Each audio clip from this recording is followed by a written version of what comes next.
In every era, the crowd has been a gravitational center. People move toward it instinctively, pulled by the promise of safety, shared identity, and collective momentum. It is not the individuals that dictate its direction, but the mass itself.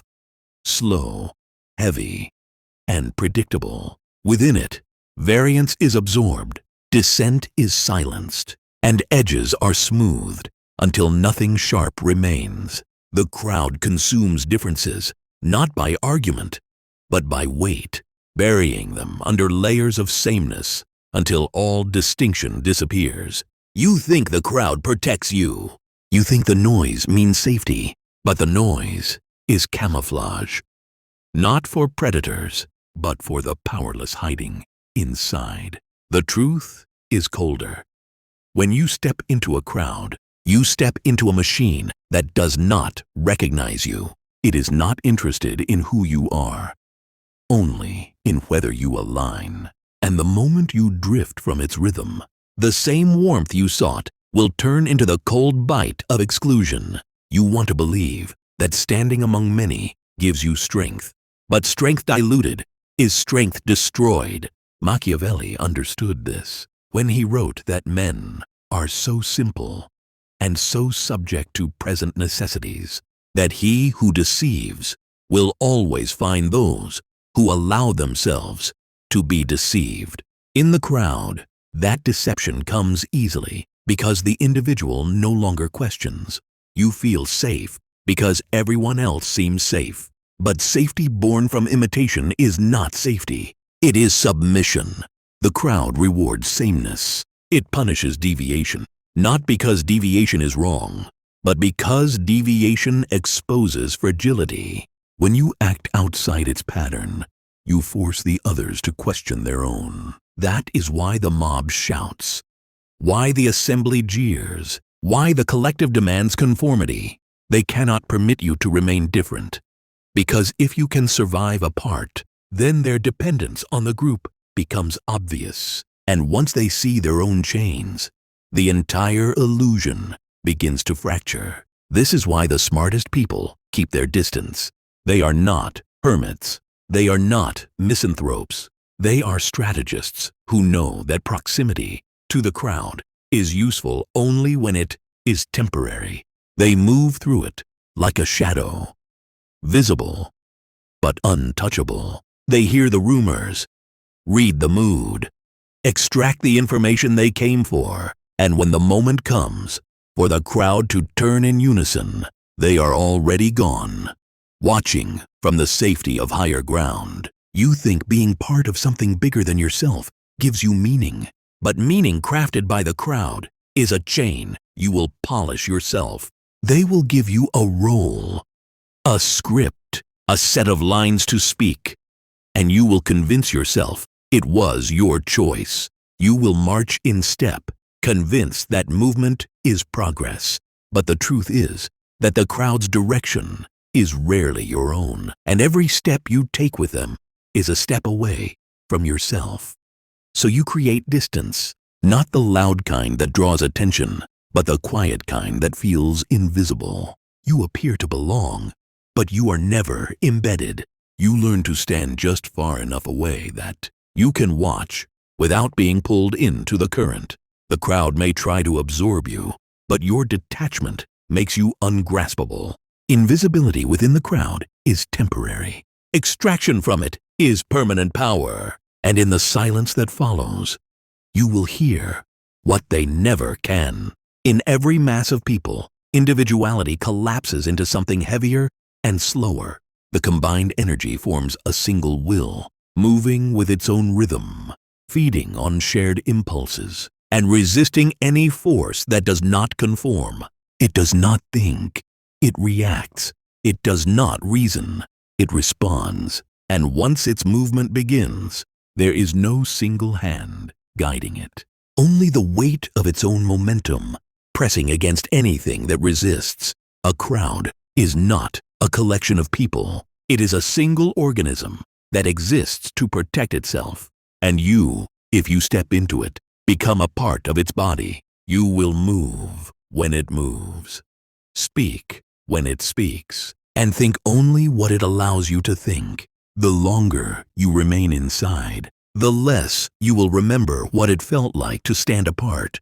You will believe you are choosing, when in truth, you are only echoing. You want to believe that being surrounded by many shields you from harm, but the crowd shield is only for those who obey. Machiavelli warned that the people are fickle, and it is easy to persuade them of something, but difficult to keep them persuaded.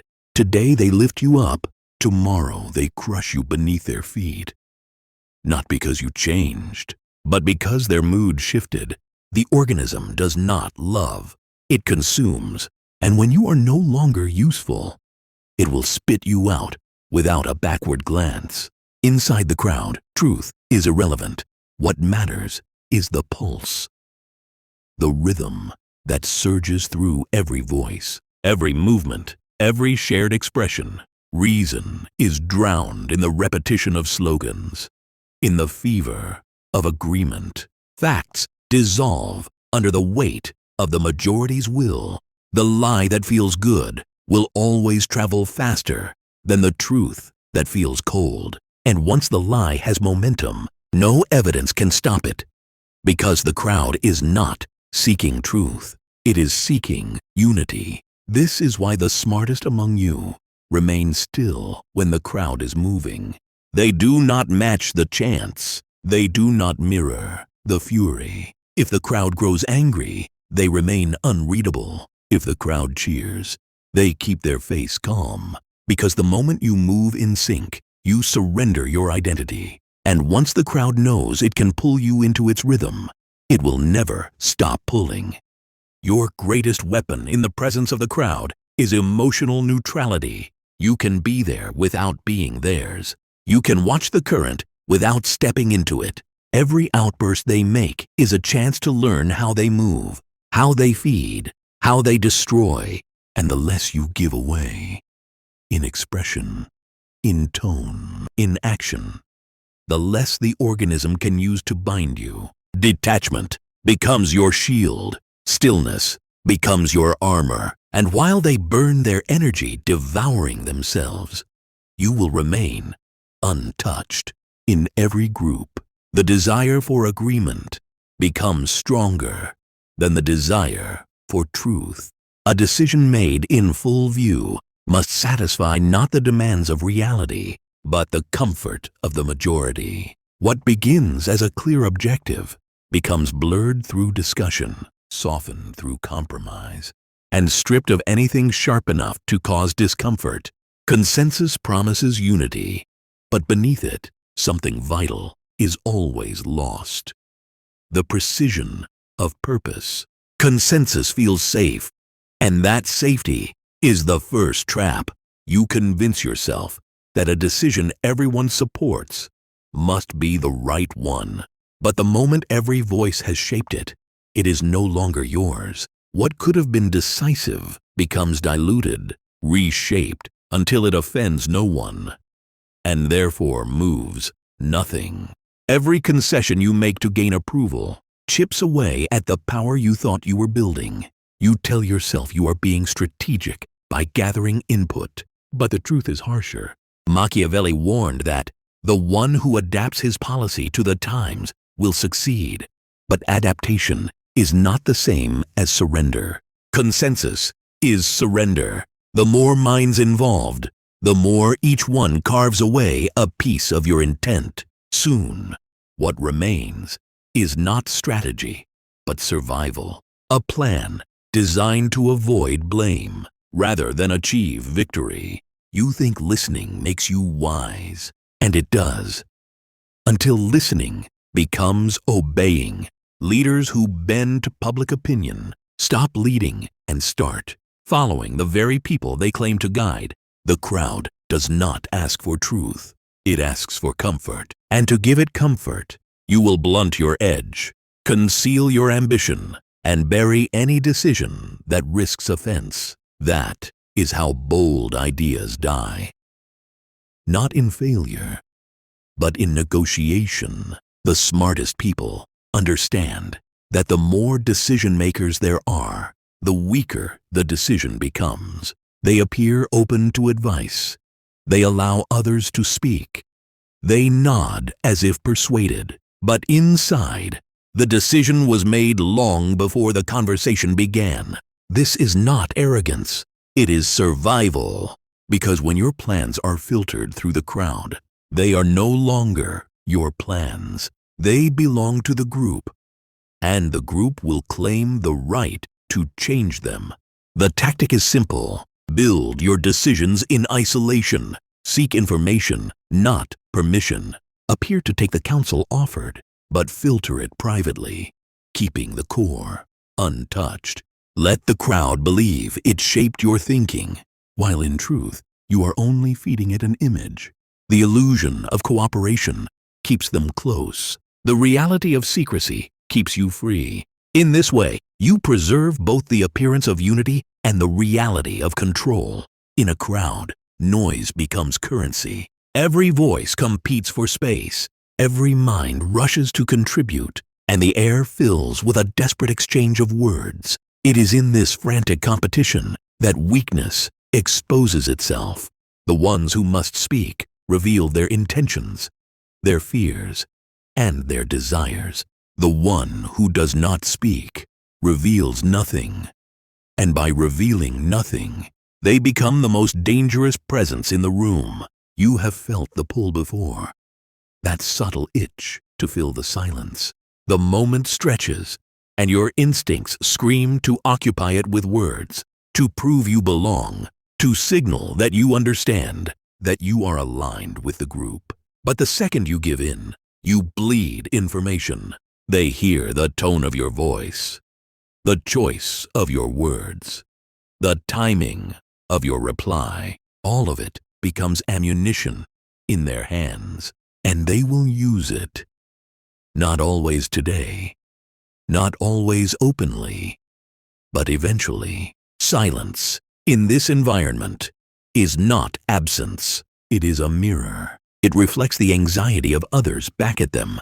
The one who speaks little forces others to fill the gaps, to explain themselves further, to seek approval that is never explicitly given. This is why Machiavelli observed that the less you reveal, the more others reveal to you. People are not comfortable in the presence of someone they cannot read.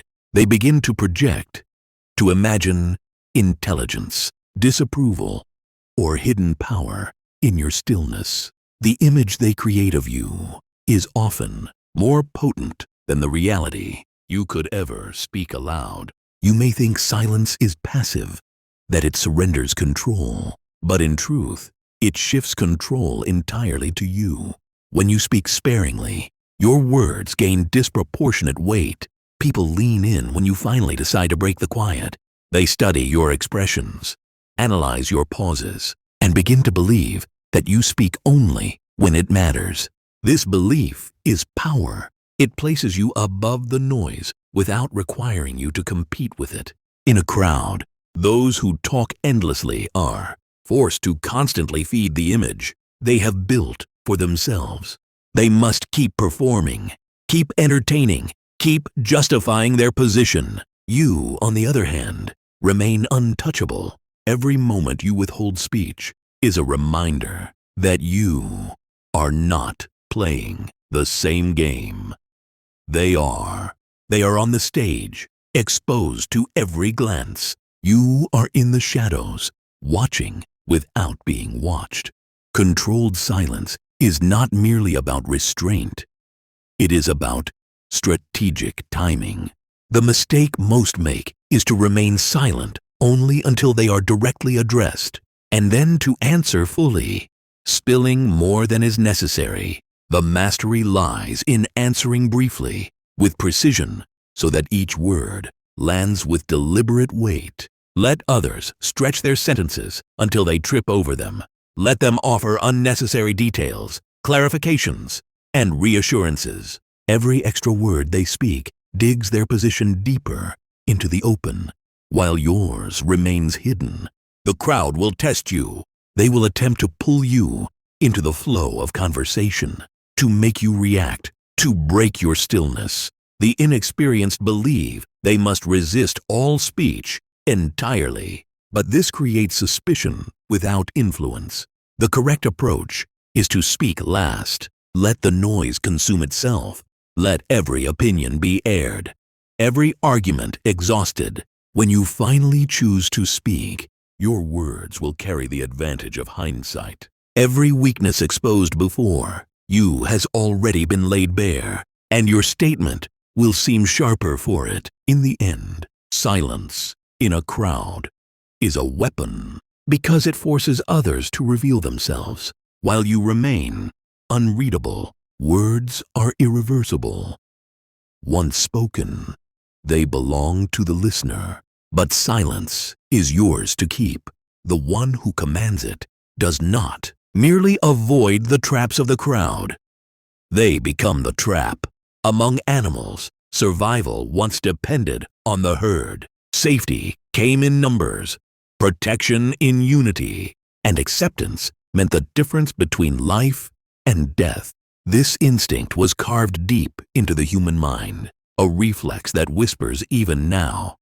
Stay close, blend in, be accepted. Modern life has changed the environment, but the programming remains, making belonging feel like strength, when, in truth, it is often nothing more than a leash disguised as shelter.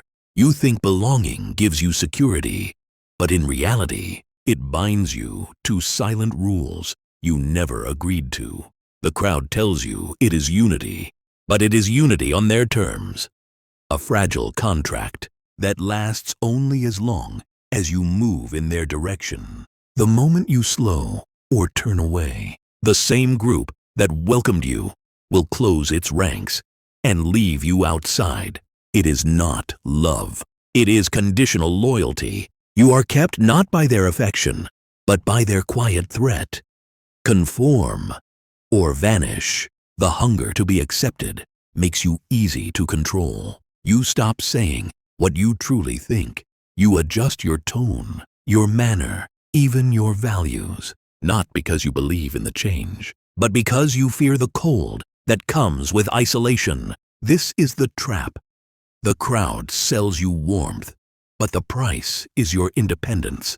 Niccolò Machiavelli once observed that men are more eager to repay harm than good, for gratitude is a burden and revenge a pleasure. Within a crowd, this truth becomes lethal. A single deviation, and the same people who praised you will punish you for reminding them that you are not entirely theirs. You may believe that belonging is a permanent state, a home you can always return to, but permanence is a lie. The crowd shifts constantly. Its mood, its alliances, its chosen enemies. Today's trusted friend becomes tomorrow's liability. If you build your identity around their approval, you are forced to move with their tide, whether or not it carries you where you wish to go. This is why the smartest people never let belonging root too deeply. They see the crowd for what it is, a temporary camp, not a fortress. The truly strategic mind treats membership as a tool. You enter a group not for comfort, but for what it can give you.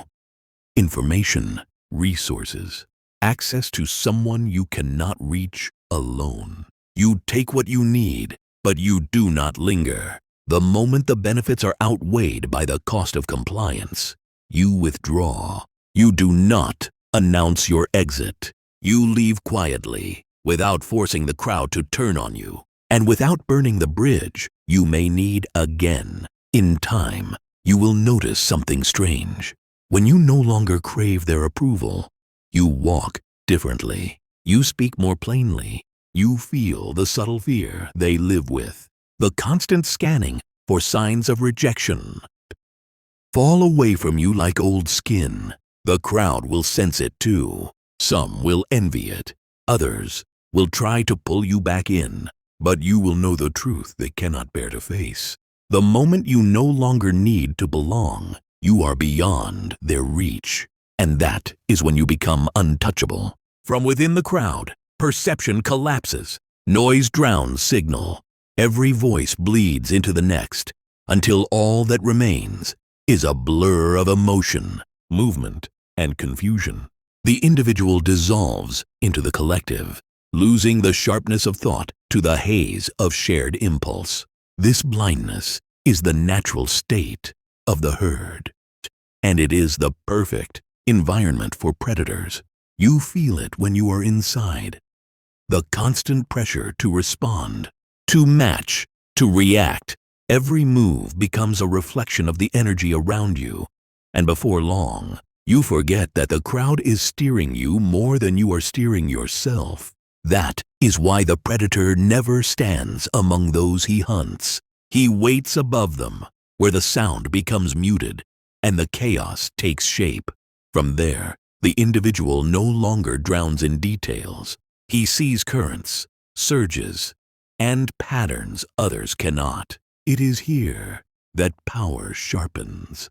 The vulgar crowd always is taken by appearances, and the world consists chiefly of the vulgar. Machiavelli's words cut to the truth.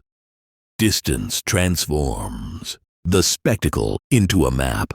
You begin to notice that every surge of emotion has a source. Every cheer, every outrage, every sudden turn of the group traces back to a single spark. And when you can see where the spark comes from, you can decide whether to let it burn or stamp it out. You understand now why the most dangerous figures are rarely seen. They appear only when the crowd is at its most impressionable, delivering one gesture, one sentence, one signal, and then retreating before the chaos can consume them. Their scarcity breeds authority, because the less the herd sees them, the more the herd imagines them. The predator is not addicted to presence. He is addicted to effect from above. You are not distracted by noise. You are guided by it. You watch the leaders of the crowd, the points where energy swells and shifts. You track the moments when fear peaks, when anger hardens, when desire becomes restless. This is your battlefield. Not the ground beneath the crowd's feet, but the shifting tide of its mind. You step in only when the moment is perfect, altering the course of events with a nudge so subtle that no one realizes it was deliberate. Then, before the energy can turn toward you, you vanish. Distance is not weakness. It is the vantage point from which all weakness is exposed. They have always moved together. The crowd, bound by shared fears, slow to act, quick to follow. Their movements are predictable, their direction shaped by whoever dares to lead. But those who separate from the mass step into a different current, where time moves faster, and decisions are unbound by the weight of consensus. You know this truth, even if you've tried to ignore it.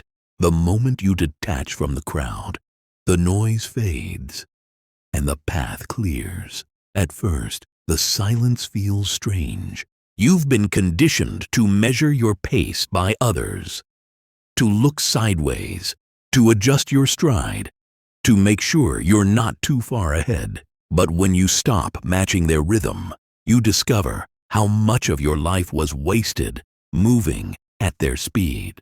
The crowd slows because it must move together. One weak step holds the strong back. One hesitation delays the decisive. Alone, you are unshackled. You do not wait for permission, consensus, or validation. You move when the opportunity is ripe, not when the group finally notices it. Machiavelli understood this advantage when he wrote that a wise man should never be idle when others are slow to act. It is not aggression that gives you the lead. It is independence from the herd's inertia. But solitude is not simply faster, it is invisible. The crowd is always watched, always anticipated, always assumed to act in unison. A lone strategist is harder to predict. No one sees you coming because they expect you to be with the others. When the group turns left, they assume you've turned with them. That is when you strike from the side. they never guarded. The cost of this freedom is simple.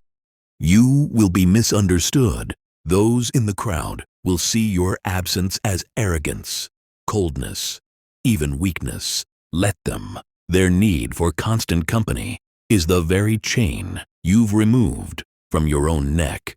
They cannot move without each other.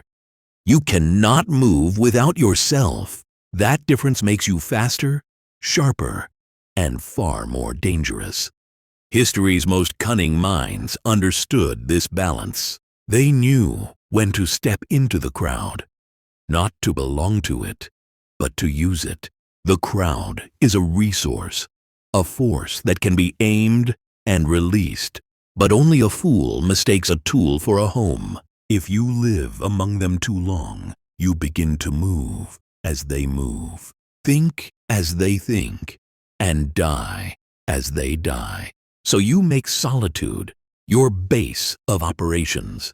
You emerge only when there is something to gain, and you disappear before the crowd even realizes you were there. Every step you take is your own. Every gain you make is uncontested. And when the crowd finally notices the distance between you and them, it's too late. You've already turned the corner, walking ahead, unseen and untouchable.